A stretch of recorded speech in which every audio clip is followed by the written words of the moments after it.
Bismillahirrahmanirrahim. Assalamualaikum warahmatullahi wabarakatuh. Perkenalkan, nama saya Muhammad Fadilatul Umam. Saya mahasiswa dari Universitas Pendidikan Indonesia.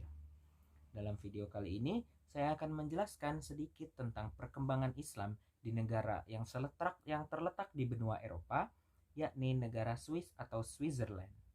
Sebelum kita membahas perkembangan Islam di negara Swiss, kita harus mengetahui dulu nih seperti apa sih negara Swiss itu. Swiss merupakan negara yang terletak di benua Eropa, tepatnya berada di benua Eropa Barat.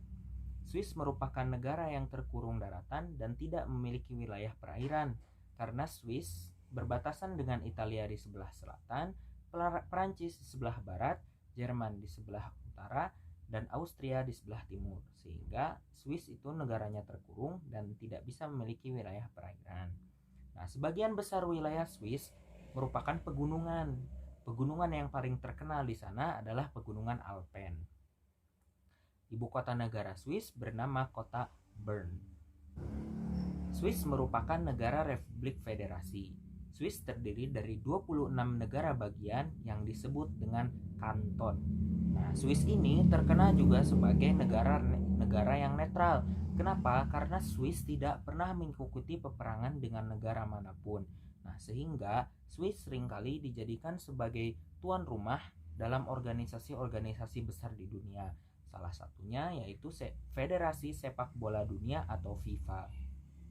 Nah, bagaimana sih Islam bisa masuk ke negara Swiss?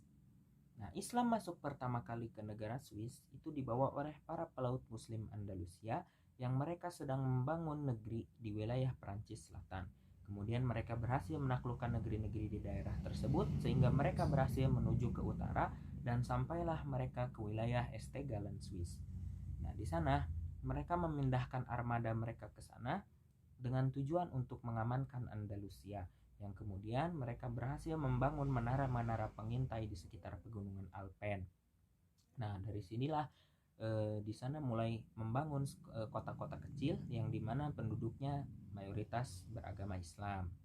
Nah, berkat kebaikan akhlak para pelaut Muslim ini, banyak sekali para penduduk asli Swiss di sana yang mulai tertarik dengan Islam, yang kemudian mereka mulai belajar Islam kepada para pelaut Muslim tersebut, dan akhirnya banyaklah di sana para penduduk asli Swiss yang mulai masuk ke dalam agama Islam.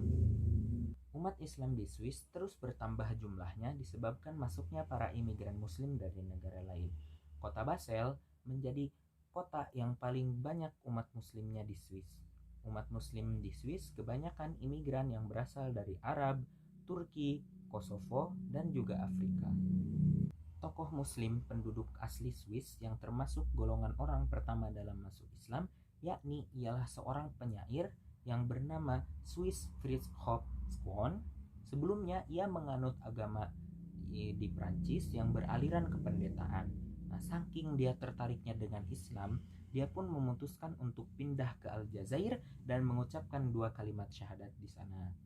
Setelah ia mempelajari Islam cukup matang di Aljazair, ia pun memutuskan untuk kembali lagi ke Swiss dan menyebarkan agama Islam di Swiss sehingga agama Islam bisa berkembang sangat pesat hingga saat ini di Swiss. Karena Islam berkembang sangat pesat di Swiss, kaum Muslim di Swiss mendirikan sebuah Islamic Center pertama di kota Jenewa. Yang sayangnya Islamic Center pertama ini tidak bisa bertahan lama karena pada saat itu masih banyak penduduk asli Swiss yang belum masuk Muslim, sehingga mereka menolak dengan adanya Islamic Center ini, yang kemudian berakibatlah Islamic Center ini ditutup. Nah, akan tetapi pada tahun 1927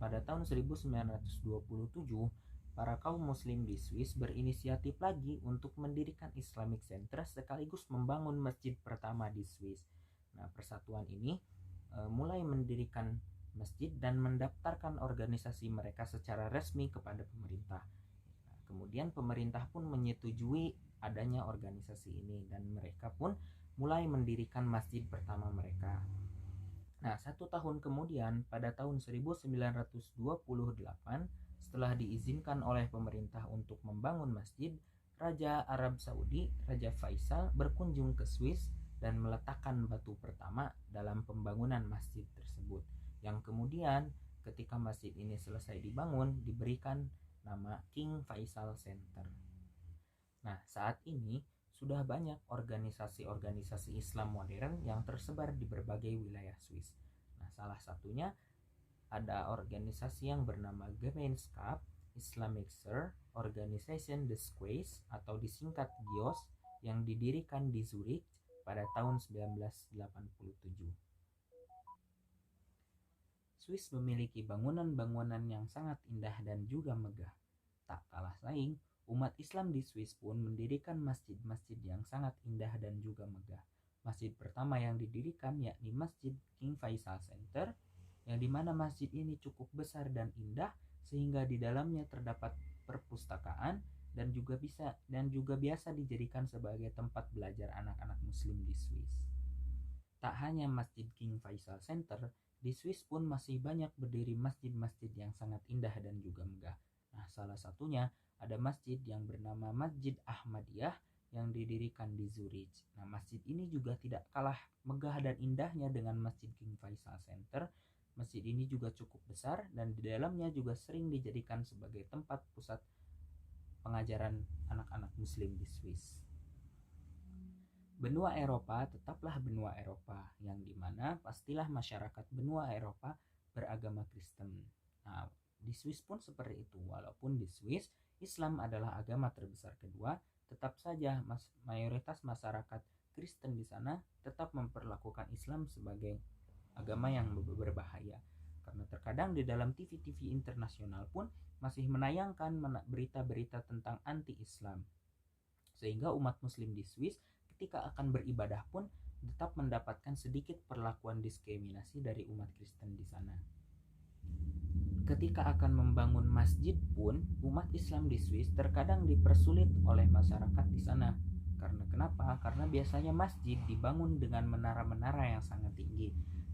Sehingga masyarakat Eropa di sana masih belum bisa menerima dengan adanya menara-menara tinggi di sana, karena mereka beranggapan bahwa menara-menara tinggi seperti itu menentang demokrasi ala barat. Tidak hanya persoalan menara masjid, terkadang aturan yang berlaku di Swiss pun memberatkan umat Islam di sana. Salah satu aturannya yaitu penyembelihan hewan. Nah, menyembelih hewan secara sembarangan di Swiss dianggap melanggar peraturan, sehingga ketika kita menyembelih hewan tanpa izin di Swiss, kita bisa ditangkap, dan itu dilakukan dan itu dianggap sebagai perbuatan yang jahat. Nah, yang kemudian ketika datangnya waktu Idul Adha, umat Islam di Swiss tidak dapat menyembelih hewan secara bebas, sehingga ketika mereka ingin berkurban, mereka harus mengganti kurban tersebut dengan sejumlah uang, ataupun mereka menyembelih hewan di negara tetangga mereka, yakni di Prancis. Nah, mungkin sekian yang dapat saya sampaikan tentang perkembangan negara Islam di Swiss. Mohon maaf apabila ada kesalahan, dan bagi rekan-rekan yang sudah menonton video ini belum cukup puas dengan penjelasan negara Islam di Swiss, nah rekan-rekan boleh mencari penjelasan perkembangan Islam di negara Swiss dari berbagai sumber yang lain. Terima kasih, mohon maaf apabila ada salah kata. Wabillahi taufiq wal hidayah. Wassalamualaikum warahmatullahi wabarakatuh.